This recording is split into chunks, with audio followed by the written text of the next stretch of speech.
Bom dia, bom dia. Já esqueci de colocar aqui. Vocês estão bem, gente? Hoje começou mais frio, agora deu uma esquentadinha. Eu queria hoje conversar um pouco com vocês sobre a infância. E por que a gente vai conversar sobre infância? A gente estava conversando, eu e o Fábio, pensando como é que seria a série do mês de agosto. O mês de agosto é esse mês da nova geração, e o que a gente vai falar, como é que a gente vai fazer. A gente já abordou uma vez o mês de agosto que a gente falou só sobre crianças. Crianças na Bíblia, a gente falou sobre nova geração, juventude.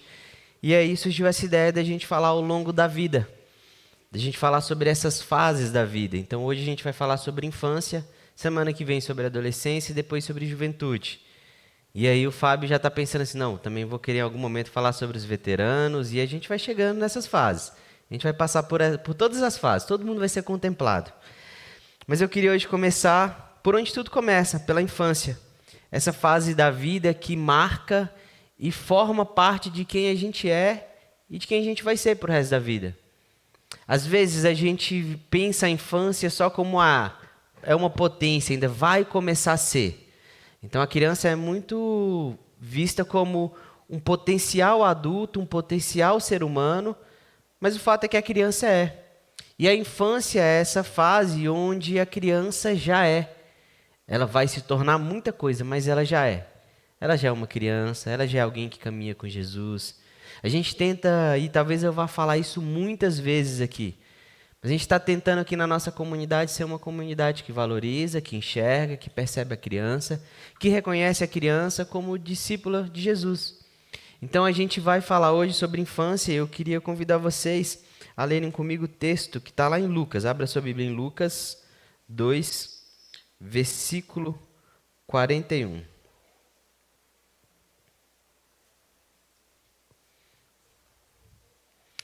Tem um poeta que eu gosto muito, ele é um rapper, e ele diz que os tempos contam.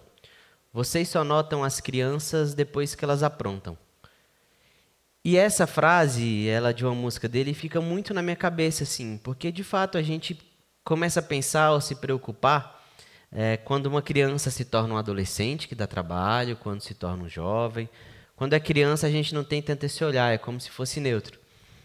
E essa frase me veio à tona recentemente, porque eu visitei um socioeducativo.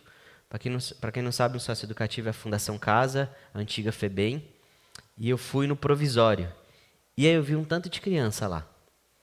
Criança de 13 anos, presa, tirada da liberdade, com saudade da mãe, sendo responsabilizada, segundo como é tratado hoje, através desse isolamento. E eu fiquei pensando muito como é que é a nossa relação com criança, porque agora com 13 anos, num sócio educativo, a gente olha, deu trabalho, aconteceu alguma coisa que deu errado para que esse menino de 13 anos estivesse ali. Mas parece que agora que deu errado. Parece que durante a infância era neutro e com 13 anos ele acordou, fez alguma coisa e decidiu. A minha irmã é psicóloga, ela é psicóloga social e eu tive que fazer um trabalho com ela na faculdade. E aí ela fala uma coisa que é muito interessante, que parece que tudo que deveria ter acontecido antes na vida enquanto criança, aparece, ela trabalha no Comec, que é onde que atende as famílias desses adolescentes. E que aí quando se torna um adolescente que cometeu um ato infracionário, aí tudo que ela deveria ter recebido antes, agora vem. Então vem um psicólogo, vem um assistente social, vem alguém que vai ver como é que é a questão da vulnerabilidade na casa. Mas parece que até ali 13 anos e cometer algum ato infracionário, estava de boa. Então a gente precisa olhar para a criança e falar sobre infância, falar sobre tudo que acontece. Então hoje eu queria conversar com vocês não só sobre a criança, e às vezes a gente vai falar a criança, seu filho, ser um discípulo, mas falar sobre a criança, sobre a infância. O que a Bíblia tem a nos ensinar sobre a infância para as nossas crianças, mas para todas as crianças. O que é direito, o que é dever, como é que a gente deve olhar. E quando a gente pensa a nossa fé, a gente fala de uma criança. A nossa fé, ela é sobre uma criança. Tem uma frase de um teólogo católico, Leonardo Boff, que eu gosto muito, que ele diz assim: toda criança quer ser adulto. Todo adulto quer ser rei. Todo rei quer ser Deus. Mas só Deus quis ser criança. A nossa fé, ela é sobre uma criança que vem ao mundo e que enquanto criança já é nossa salvação.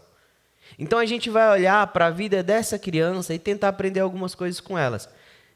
Então Lucas 2, versículo 41 diz assim: Todos os anos, seus pais iam a Jerusalém para a festa da Páscoa. Quando ele completou 12 anos, eles subiram à festa conforme o costume. Terminada a festa, voltando seus pais para casa, o menino Jesus ficou em Jerusalém, sem que eles percebessem. Pensando que ele estava entre os companheiros de viagem, caminharam o dia todo. Então começaram a procurá-lo entre os seus parentes e conhecidos. Não o encontrando, voltaram a Jerusalém para procurá-lo. Depois de 3 dias, o encontraram no templo, sentado entre os mestres, ouvindo-os e fazendo-lhes perguntas. Todos os que ouviam ficavam maravilhados com o seu entendimento e com as suas respostas. Quando seus pais o viram, ficaram perplexos. Sua mãe lhe disse: Filho, por que você nos fez isto? Seu pai e eu não estávamos aflitos à sua procura? Ele perguntou: Por que vocês estavam me procurando? Vocês não sabiam que eu devia estar aqui na casa do meu pai? Mas eles não compreenderam o que lhes dizia. Então foi com eles para Nazaré, e era-lhes obediente. Sua mãe, porém, guardava todas essas coisas em seu coração. Jesus, já crescendo em sabedoria, estatura e graça diante de Deus e dos homens. Jesus ia crescendo em sabedoria, estatura e graça diante de Deus e diante dos homens. Senhor, obrigado por essa criança, Jesus. Nosso Deus, nosso Senhor, nosso modelo. Obrigado porque através da vida dele, do nascimento dele, da morte e da ressurreição, a gente está aqui hoje para celebrar, para caminhar, para chegar diante do Senhor, buscando graça, misericórdia, buscando uma caminhada, que a gente possa aprender, olhar para a vida de Jesus e trazer coisas práticas, vivência para o nosso dia a dia. A gente ora em nome de Jesus. Amém. Eu gosto muito dessa história, eu já falei sobre ela aqui na igreja, porque eu gosto muito de imaginar a narrativa, de pensar como é que essas coisas aconteceram. Todo ano, as famílias que seguiam o judaísmo, as famílias judaicas, elas iam para o templo, elas iam para Jerusalém para as festas. Principalmente essa festa de Páscoa, que é a festa que marca, é a festa que celebra esse momento de libertação. O maior evento, a maior experiência que um judeu tem em relação a Deus. Então eles viajavam em caravanas. José e Maria vão com Jesus com 12 anos. A idade mais nova, talvez, que o Noah. As meninas, Mel, você está com quantos anos? 11. Clare, 11. Mais ou menos a idade da Mel e da Clare. Então Jesus vai nessa caravana, eles participam da festa, e na volta, eles também voltando numa caravana. Aí José e Maria, provavelmente Maria perguntou, porque é a pergunta que geralmente a mãe faz: Ô José, cadê Jesus? Não, Jesus está lá atrás, está brincando com o João. Que João? Não, filho do Marcelo. Tá lá, pode deixar, daqui a pouco a gente encontra com ele. Então viajavam os adultos lá na frente, as crianças iam lá atrás, outros adultos. E aí chegou num determinado momento e falou: eu fui lá, encontrei com o João lá, mas Jesus não estava lá não. Mas como assim não estava? Eu vi? Não, eu acho que eu vi, pera. Parecia Jesus. E aí eles começam a se preocupar e eles voltam e ficam 3 dias procurando. 3 dias é muito tempo. O que José deve ter ouvido de reclamação, de falando: você é irresponsável, eu falei que era para você olhar. Ou vice-versa. Talvez Maria, que eu falei com você que era para você olhar. E aí eles encontram Jesus. E aí tem um diálogo que é interessante, né? Porque eu já falei isso aqui uma vez, eu fico imaginando essa conversa de Maria com Jesus. Que aqui no texto de Lucas relata assim: Filho, por que você nos fez isto? Seu pai e eu estávamos aflitos à sua procura. Aqui, para a gente entender, quem assiste The Chosen aí, provavelmente o Lucas foi lá, ouviu o relato de Maria e escreveu. Então Maria está contando a história. Para quem tem mãe, sabe que depois que as coisas estão calmas, a mãe conta a história mais calma. Então eu, na minha possibilidade de imaginar a situação, imagino que foi muito mais tenso do que isso aqui. Minha mãe, se ela for contar hoje as histórias de quando ela brigava comigo, nossa, parece que o chinelo não voava, que a chave não voava, que a coisa não era muito mais tensa. Parece que minha mãe era calminha. Vocês conhecem minha mãe e falam: nossa, dona Noêmia, mas na época era bronca. Então eu fico imaginando que Maria chegou lá e falou assim: Jesus, não, me mata de uma vez. Vai, me mata, quer que eu morra? É isso que você quer? Você quer ficar sem mãe? É isso que você quer? 3 dias que eu estou te procurando aqui? Você pelo menos sentiu minha falta? No dia que eu for embora, essa frase, se você é mãe e não falou, provavelmente você ainda vai falar. No dia que eu for embora, no dia que eu não estiver mais aqui, aí você vai sentir minha falta, menino. Então Jesus ouve da mãe, mas olha que interessante, porque Jesus responde, vocês não sabiam que eu devia estar na casa do meu pai? Fica parecendo que Jesus é grosso, que Jesus é nem aí para a mãe. E aí tem uma coisa que eu acho que Lucas, ele é muito sábio. Por quê? Eu estava lendo esse texto com os adolescentes. E aí um dos adolescentes virou para mim e falou, então Jesus respondia a mãe dele, né? Falei, não, calma aí. O Lucas depois vai dizer aqui, e Jesus era obediente em tudo. Porque adolescentes, eles são muito sagazes para aquilo que faz sentido para eles, né? Então o Fábio um dia veio aqui, leu o texto falando dos pais, fala que é para os pais não importunarem o filho. Mas e outra parte do filho? Essa parte passou batido. Então eles vieram perguntar, então Jesus responde, não. Jesus ali estava numa fase do ministério que as coisas estavam ficando mais claras em relação ao ministério dele. Inclusive depois ele como adulto ainda fica nessa relação, porque Maria, ela sabia que ela era mãe de Jesus, que Jesus era o filho de Deus, mas ela era mãe. Ela sentia. Então sempre vai ter um conflito ali quando Jesus vai sair de casa, ele vai começar a falar as coisas, vai começar a viver o ministério, existe um conflito. Mas aí Lucas vai dizer que Jesus, então adolescentes que estão me ouvindo aí em cima, Jesus era obediente em tudo, tá? Tá aqui na Bíblia, não vejam só a parte que vocês querem. E aí a gente tem essa narrativa, mas o que me chama a atenção e sobre o que eu queria conversar com vocês hoje, que é, Jesus ia crescendo em sabedoria, estatura e graça diante de Deus e diante dos homens.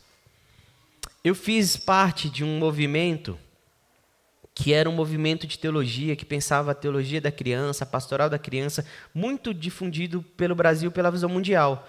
Então, não sei quem conhece a visão mundial, mas a visão mundial falava muito da pastoral da criança. E esse é um dos textos chaves para a gente pensar a pastoral da criança. Porque é um texto que vai dizer sobre aquilo que toda criança precisa ter. Aquilo que é um direito de toda criança e um dever de todo adulto.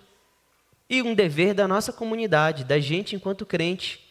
Porque se Jesus precisou, enquanto criança, de ter essas 4 coisas na vida dele, por que a gente não vai olhar para Jesus como modelo nessas horas também? A gente olha para Jesus como modelo quando a gente vai fazer uma pregação e às vezes a gente vai falar sobre casamento, e Jesus não era casado. Mas a gente faz e a gente olha para a vida dele e vê que ele é um modelo de pessoa para uma relação, mesmo dentro de um casamento. A gente olha para a vida de Jesus e fala de Jesus enquanto modelo para a gente ser uma pessoa legal, para a gente ser um discípulo de Jesus, para a gente ser uma pessoa melhor. Mas por que a gente não olha para esse Jesus criança enquanto modelo também para as nossas crianças? Para garantir para as nossas crianças, não só para as da nossa comunidade, mas para garantir para todas as crianças aquilo que Jesus, o Deus que encarna, precisou para viver. A primeira coisa que o texto vai dizer é que Jesus crescia em sabedoria. Quando a gente pensa sabedoria, para um judeu, sabedoria é a vida. Sabedoria é o que você aprende sobre a lei, é o que você aprende sobre os profetas, mas também é aquilo que você aplica na sua vida. Sabedoria é educação. Quando a gente pensa as nossas crianças, a gente não pensa tanto a educação e uma educação que seja baseada numa sabedoria.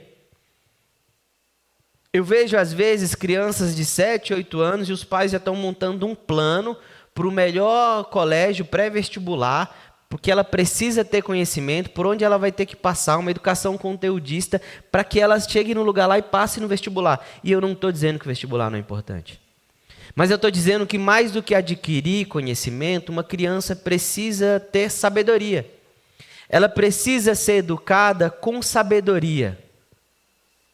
E sabedoria é sobre aprender. Para um judeu, sabedoria é sobre aprender o texto bíblico. Inclusive, algumas crianças decoravam todo o texto, mas elas não só decoravam por saber, elas tinham aulas. Algumas eram escolhidas para se tornarem discípulas de um mestre e caminhavam com esse mestre. Inclusive, a palavra faz referência de quando é o discípulo a carregar a poeira que vem dos pés do mestre. Uma criança, ela precisa ter sabedoria para aprender a viver a vida como ela é. É uma sabedoria que vai além de fazer cálculos, de escrever o português, de colocar um acento direito. É uma sabedoria que é para a vida, que ela acontece na caminhada, que ela acontece no dia a dia. É sentar com uma criança e ter a paciência de conversar sobre as coisas mais loucas que às vezes a gente esqueceu de como é legal pensar e ser curioso em relação ao mundo. A gente fez um EBF aqui e a gente falou que toda criança é cientista. Porque toda criança é curiosa em descobrir como é que as coisas acontecem. O que faz sentido, o que não faz sentido. A gente, enquanto igreja, enquanto adulto, tem uma responsabilidade com a educação das nossas crianças. A gente precisa falar de afeto, de cuidado, de proteção. Mas a gente também precisa falar de minhoca, terra, de vento, chuva, de fritar um ovo, de como é que vai lidar com conflito quando briga com um amigo na escola, de como é que a gente vai educar para dividir o brinquedo. Eu tenho uma amiga, a Fernanda, ela é pastora na igreja presbiteriana, e ela já veio falar aqui nos jovens, e ela tem uma filhinha, e é muito bonitinho que desde pequenininha assim, ela ensinou para a filhinha dela que dividir é cuidar. Compartilhar é cuidar. E a filhinha vai e repete. Tipo assim, ela tá com um brinquedo. Aí, empresta pra amiguinha. Ela dividir é cuidar, né, mãe? E aí ela vai e divide. Sabedoria, ensinar para uma criança sabedoria, ela exige tempo. Até porque parece que quanto mais velho a gente vai ficando, menos a gente vai... Parece que numa fase da vida assim, a gente não tem sabedoria, aprende algumas coisas, não liga para a sabedoria, e aí a gente fica mais velho, e aí a gente se arrepende e tenta ser sábio de novo. A gente precisa gastar tempo com as nossas crianças. Não é pensar que quando as nossas crianças estão lá brincando, ou que quando... Inclusive brincar é sabedoria, porque a gente aprende o mundo brincando. Quando as crianças estão lá na salinha, não é para a gente ter um momento de paz aqui dos adultos. Que a gente acha que isso aqui é a coisa mais interessante do mundo. Onde eu venho aqui, eu vou falar 30 minutos e um tanto de gente me ouvindo. Com criança não é assim, porque eles querem participar. Então elas não estão lá, não é só para aliviar o nosso tempo aqui, elas estão lá para aprender, para adquirir sabedoria, para serem educadas na nossa fé.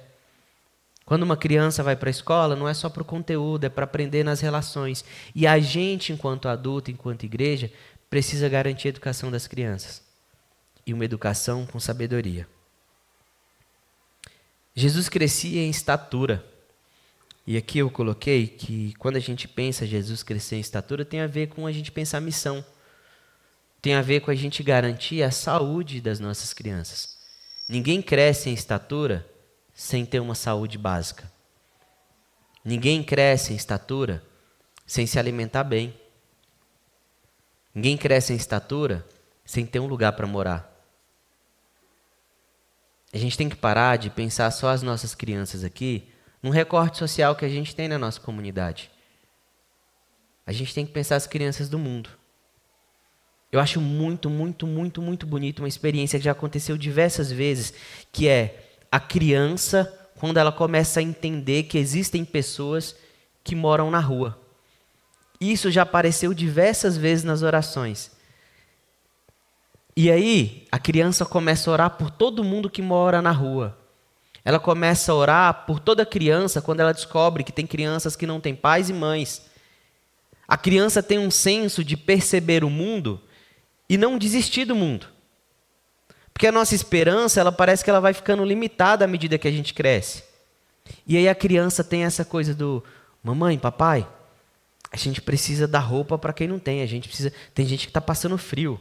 É muito legal ter essas conversas com as crianças, porque a gente adulto ficou meio calejado. A miséria, a opressão virou uma coisa banal, a gente acostumou com isso no mundo. A criança não. Ela aponta o dedo e ela vai dizer assim, isso aqui está errado. Não era para ser assim não. E aí eu falei da gente educar as crianças, a gente precisa fazer um movimento também de ser educado pelas crianças. De olhar para o mundo e entender que toda criança tem o direito de crescer em estatura. que toda criança tem o direito de comer, de ter um lugar para morar, de poder brincar. E como que a gente, enquanto igreja, olha para a vida de Jesus, vê que Jesus teve isso, Lucas faz questão de afirmar que Jesus cresceu nesse sentido, e a gente vive no mundo ignorando aquilo que acontece. Porque para a gente está distante, não é nossa família. Criança que morre em guerra, que não é guerra na verdade, porque guerra não faz com criança. Tem uma postagem que eu vi no Instagram que, gente, guerra já é errado, mas guerra em adulto é adulto. Se está matando criança não é guerra. É genocídio, é qualquer outra coisa, mas guerra não é. A criança ela tem o direito de brincar. E aí a gente está afetando as crianças do mundo porque a gente simplesmente olhou para as nossas e falou, a minha está aqui, a minha está crescendo em estatura, mas e o restante? A gente tem um projeto no Itatinga.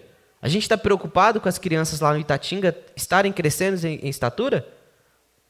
A gente está preocupado com os nossos outros projetos? O Alan voltou, o Alan foi para um outro país, para outro continente, teve contato com crianças vulneráveis, e aí ele volta e traz as fotos, talvez a gente olhe e se compadeça, mas a gente também tem as crianças aqui, vivendo situações parecidas. O que a gente como igreja, e eu não tenho uma solução de virar aqui e falar isso aqui que a gente vai fazer, mas o quanto que a gente se preocupa enquanto igreja com as crianças do mundo, de pensar a missão, também garantir o crescimento em estatura das nossas crianças, e não só a evangelização delas aceitarem Jesus, mas um evangelho que chega e chega em forma de vida. Então, enquanto igreja, a gente precisa, porque o nosso Deus precisou, o nosso Deus todo-poderoso, grande, onipotente, quando vem ao mundo e se encarna, ele precisou crescer em estatura. O texto vai dizer que Jesus, ele crescia em graça diante de Deus. Quando Jesus se torna homem, ele também é Deus, mas ele tem que aprender a viver também a relação com Deus. Eu lembro também de um pré-adolescente que me perguntou assim, Cirilo, se Jesus é Deus, por que ele subiu no monte para orar? Por que ele não falava com ele mesmo? Porque ele continuava mantendo uma relação com o Pai, e quando ele se torna homem, ele também está disposto a fazer a vontade do Pai, a ouvir aquilo que o Pai está querendo para ele, a seguir a missão do Pai, a aprender numa relação de espiritualidade. A criança tem direito à espiritualidade. E a gente tem que parar de querer colocar a nossa forma de espiritualidade para a criança, porque a gente faz isso. A gente acha bonitinho enquanto está orando do jeito delas. Daqui a pouco a gente começa a falar, não, mas aí quando você for orar, você tem que falar assim, ó, Senhor Altíssimo, grande. A gente perdeu isso. Eu falo por mim, eu tenho 33 anos e eu vejo o quanto que a minha oração mudou depois que eu comecei a ser pastor. Porque eu gostava de orar de um jeito mais informal. Mas a gente quer impor para a criança a nossa forma de espiritualidade. A gente viveu uma experiência agora na EBF, que inclusive vai fazer a gente repensar as próximas. Porque uma criança não veio na EBF, porque ela não decorou o versículo. E a gente enfatizou tanto decorar o versículo, que a criança não veio no dia seguinte. E aí a gente, não, gente, calma, a gente está falando de jeito errado, então. A gente acha que espiritualidade é a criança decorar o versículo, mas ela está aqui brincando, e mesmo sem decorar o versículo, ela está vivendo a espiritualidade. Ela também está crescendo diante de Deus. E aí a gente adulto que tem que fazer o trabalho de reaprender a viver uma espiritualidade como criança. Para que as nossas crianças tenham um modelo que não precisa ser o nosso, mas o modelo de Jesus, que enquanto criança crescia em graça diante de Deus. De achar que esse barulho, eu amo esse barulho quando as crianças estão lá gritando, que isso aqui está atrapalhando a gente. De parar de incomodar com a bola. Eu sei que às vezes é difícil prestar atenção com a bola batendo, mas que bom que essa criança está aqui jogando bola. Eu gosto demais quando criança quer vir para a igreja e ela quer vir. Você pai, mãe, que está aí te pensando, nossa, mas aí eu tenho que ir, eu queria ficar dormindo. Gente, agradece. Hoje a gente não vai falar sobre adolescência, Mas eu sei que uma grande dor dos pais de adolescentes é quando o filho vira e fala, eu não quero ir hoje. É quando a comunidade deixa de ser uma coisa legal. Então, se está vindo, se tem bola, se dá para brincar, se dá para fazer tudo isso, glória a Deus por isso. Que cresça diante de Deus em graça, jogando bola, batendo bola, decorando versículo, não decorando versículo, orando Pai Nosso que estás no céu, ou chamando Deus de amigão. Deixa a criança ser criança e ser criança diante de Deus. Deus tem uma relação muito bonita com as crianças. Eu gosto de uma história do Antigo Testamento. Abraão tem um filho com Agar, sua escrava, e esse filho se chama Ismael, e esse filho é abandonado, porque agora tem um filho da promessa, Isaque. E aí Deus escuta, inclusive Ismael significa isso, Deus escuta o choro de uma criança no deserto. Deus tem uma relação muito bonita com as crianças. Deus aparece para uma criança para perguntar o que ela quer, e ela pede sabedoria. Tudo bem que depois perde um pouco e do final da vida volta, mas Deus ouve o choro de uma criança no deserto. Deus ouve criança. Deus se preocupa com criança. Jesus, criança, cresce diante de Deus. E aí a gente precisa pensar na nossa responsabilidade enquanto discipulado. Eu e o Fábio, a gente tem conversado muito sobre isso. Eu, enquanto pastor, eu tenho uma responsabilidade com as nossas crianças, com os nossos adolescentes, com os nossos pré-adolescentes. Mas vocês precisam entender que a responsabilidade de discipular uma criança é da família e é da comunidade. Não tem nada que impede você de discipular, de caminhar com uma criança, de abrir um caminho, de criar possibilidades para que ela possa crescer em graça diante de Deus. A gente, enquanto pastores, a gente está aqui para colaborar. A gente está aqui para apoiar, a gente está aqui para fazer acontecer. Mas a responsabilidade de discipular uma criança é da igreja. Eu não posso ser o responsável passando 2, 3 horas com a criança aqui na comunidade, de ser o único responsável por esse discipulado. Eu já falei aqui algumas vezes, e eu acho que eu sempre vou, acho que eu vou fazer uma promessa todo ano a lembrar isso. Se tem uma coisa que marcou a minha vida, minha mãe fazia uma coisa que era culto doméstico. Parece a coisa mais, como diz os adolescentes, cringe do mundo. Mas aquilo marcou a minha vida. Fazer culto doméstico. Cantava o hino, já refúgio a glória eterna, de Jesus o Rei dos Reis. Sem habilidade nenhuma para cantar, igual eu continuo. Mas a gente cantava.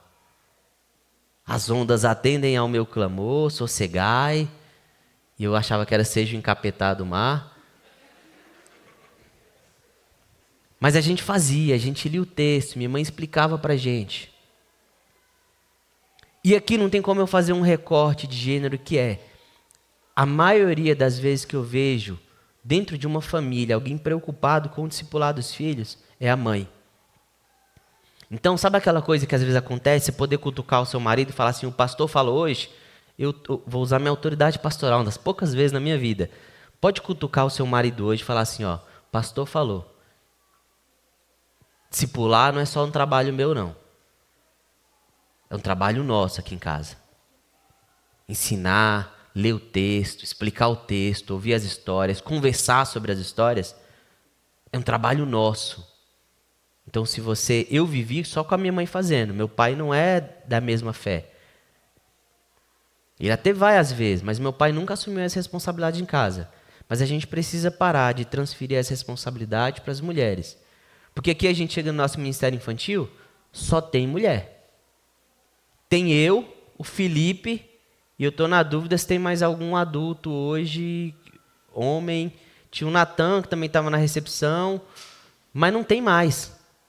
Aí eu fico pensando, gente, não é possível que, até onde eu sei, não explicaram se tem uma parte do ser humano que o homem não sabe explicar a Bíblia, contar a história, ouvir, brincar, fazer uma atividade com as crianças.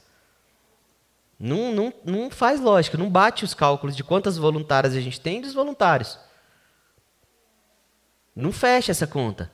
E aí a gente, inclusive, tem uma cultura judaica que quem era responsável por ensinar sobre Deus era o homem. E aí a gente vive hoje e a gente parece que a gente transferiu. Transferiu para as mulheres, transferiu para o pastor, mas a gente precisa retomar um lugar onde a família, onde a comunidade, onde homens e mulheres assumam diante das crianças um papel de discipulado, um papel de permitir com que elas sejam crianças crescendo diante de Deus. E por último, o texto vai dizer que Jesus crescia em graça não só diante de Deus, mas também diante dos homens. A criança, ela não é só um lugar para a gente depositar a espiritualidade. A criança, como a gente, adulto, é um ser social. Diante de uma sociedade, diante de pessoas, diante de ambientes, a criança também se desenvolve. E é por isso que é importante a gente garantir com que as crianças na nossa sociedade, nos nossos espaços maiores ou menores, ela possa ter um espaço para crescer. E quando eu digo um espaço para crescer, é que elas sejam primeiro percebidas. É perceber como é que uma criança vive. É olhar para uma criança e dar uma atenção como quem olha para aquilo que é a coisa mais importante do mundo. E como eu falei já antes, não só para a criança, filho. Eu sei que, mano, você é pai, você é mãe, você olha para os seus filhos. Mas é olhar para a criança no geral. Eu tenho um privilégio de ser casado com uma pessoa que me ensina muito a enxergar as crianças. A Ju me ensina muito a olhar assim e tá vendo as crianças brincando e começar a perceber as coisas e ver como é que elas se desenvolvem, como é que elas começam a se relacionar, o que é importante, como é que elas adquirem autonomia. É de olhar e entender isso e não parecer que olhar para uma criança é coisa de um pedagogo, uma pedagoga, é coisa do pastor de criança, é coisa de quem trabalha com criança. Não, olhar para a criança é uma coisa que todo mundo deveria fazer, porque o nosso Deus é criança. Jesus, antes de vir e ter 33 anos e morrer e ressuscitar, ele foi criança. Então a criança, ela se desenvolve numa sociedade com seus pares, mas também numa sociedade com os adultos. E que infelizmente em tudo é regida pelos adultos. Que a gente deveria dividir algumas coisas assim, ó, vamos combinar aqui com as crianças. Fazer uma assembleia aqui com as crianças, já pensou? O que a gente ia votar? Isso é interessante, tem trabalho, Fábio, porque eles iam pedir um escorregador aqui ó, na galeria. Isso é interessante, né? Já pensou se tivesse um escorregador que já deixa lá no parque? Mas da gente olhar para essa criança enquanto sociedade, nosso trabalho, nas nossas outras comunidades, família, como é que essa criança se desenvolve, se ela tem um espaço de escuta. Quando a gente chega no aniversário, eu tenho muito costume de olhar as crianças e sentar, e às vezes até prefiro ficar na mesa lá das crianças, o papo é mais legal. Mas a gente faz isso no nosso dia a dia, de chegar, eu sei que vocês chegam aqui e vocês veem as crianças brincando ali, mas quantas vezes que você tentou, conversou com o pai, ou que abaixou, conversou com uma criança, ouviu o que ela acha da igreja, o que ela está aprendendo sobre Jesus? Escutar é uma coisa que cansa muito. É muito cansativo escutar. Você perguntar, sei lá, para alguém que trabalha, algum psicólogo, terapeuta ocupacional, alguém tem que escutar, alguém que lida o tempo inteiro, pastor. Escutar cansa. Tem dia que você sai assim de atendimento e você fala, mano, eu estou cansado, mas eu fiquei sentado. Porque escutar é uma atividade que... Escutar, não é ouvir, escutar mesmo a pessoa. E aí a gente escuta um tanto de gente, mas a gente não escuta as crianças. Ou a gente ouve naquele modo assim, ah, legal, ah, na escolinha, Então a criança, ela tem o direito, porque Jesus cresceu em graça, numa sociedade, numa comunidade, diante das pessoas, de pessoas que percebiam esse Jesus. A gente precisa, e colocar isso como uma prioridade, ser uma igreja que antes de tudo enxerga a criança. Porque não existe cuidado sem perceber. Não existe cuidado sem acolher. Eu coloquei algumas perguntas para a gente refletir, de pensar, quanto tempo que a gente passa com as crianças? Quanto tempo que a gente passa com as crianças que não são nossos filhos? que a gente conversa, que a gente ouve? Quanto que a gente escuta? Na Bíblia, a esperança é uma criança encarnada. Isaías, quando vai falar de esperança para o povo, ele vai falar de um menino que vai nascer, que Deus vai nos dar um menino. Na Bíblia, a esperança é uma criança encarnada. E nesse mesmo texto de Lucas, um pouco antes, eu queria ler com vocês, está em Lucas 2, 29. Lucas 2, 29. Tem um senhor já de idade, e ele recebeu uma revelação de Deus, né? De que ele ia ver o Messias tão esperado. Existia essa expectativa. E aí ele diz o seguinte: ó soberano, como prometestes, agora podes me despedir em paz. Pode despedir o teu servo em paz. Pois os meus olhos já viram a tua salvação, que preparastes à vista de todos os povos, luz para a revelação aos gentios e para a glória de Israel, teu povo. Esse Senhor, ele tem uma sabedoria gigantesca, porque ele olha para uma criança, o Simeão, ele olha para uma criança e ele não fala assim: essa criança vai ser a nossa salvação. Ele está ali sabendo que ele está nas últimas e que Deus deu um privilégio gigantesco para ele, foi de conhecer Jesus. E Simeão está olhando para uma criança e ele não está falando assim: essa criança tem um potencial gigantesco de ser a salvação, de ser a glória, de ser o que vai trazer a esperança, a restauração. Não. Simeão olha para essa criança e ele diz: obrigado, Deus. Obrigado porque eu vi a salvação. A salvação não sabe falar, a salvação não sabe andar, a salvação faz xixi nas fraldas, a salvação chora de noite, e eu vi a salvação numa criança. Pensar a infância é pensar a salvação, não só para as crianças, mas a salvação para a gente. Eu tenho um amigo muito especial e que ele faz uma provocação num texto dele, brincando com os mandamentos ali. Então a gente tem não matarás, a gente tem não adulterarás, e ele coloca assim: não adultecerás. Porque a gente precisa olhar para a criança e para as infâncias, para a gente resgatar algo que a vida tirou da gente, que a gente deixou de lado e que a gente parou de achar importante. Que olhar para Jesus e olhar para Jesus enquanto criança seja também um modelo para a gente. Toda criança que nasce é Deus dando uma nova chance para o mundo. Então a gente tem chance, a gente tem o privilégio de poder contribuir com o que Deus está querendo fazer. Que Deus nos abençoe. Eu queria orar e eu queria lançar um desafio, igual eu faço com os adolescentes. Geralmente quando eu prego eu falo assim: tem uma tarefa para casa. E a tarefa de casa hoje é: vocês precisam sentar, se agachar na altura delas e conversar com uma criança. É uma tarefa. Conversar com uma criança. Perceber, enxergar e deixar Deus falar com você. E eu tenho certeza que Deus vai falar com você. Para quem é pai, para quem é mãe, avô, avó, eu tenho uma outra tarefa. Que vocês façam um culto doméstico. Ler um texto, cantar uma música, conversar, ouvir. Se quiser postar uma foto lá e marcar, o pessoal reposta lá da igreja. Mas talvez a gente resgatar um movimento que é celebrar, ter culto em casa com as crianças. Eu gosto muito quando as crianças participam aqui com a gente. Gosto muito. Porque elas estão entendendo que isso aqui também faz parte delas. E que essa espiritualidade também seja compartilhada nas nossas casas. Que esse ambiente de culto, de celebração, para que a criança possa crescer diante de Deus, mas que para você também possa crescer diante de Deus. Para que o seu coração possa crescer diante de Deus. Desse Deus que se tornou menino. Deus, muito obrigado. Muito obrigado pelo teu filho Jesus, criança, que viveu uma infância e que foi modelo para a gente desde sempre.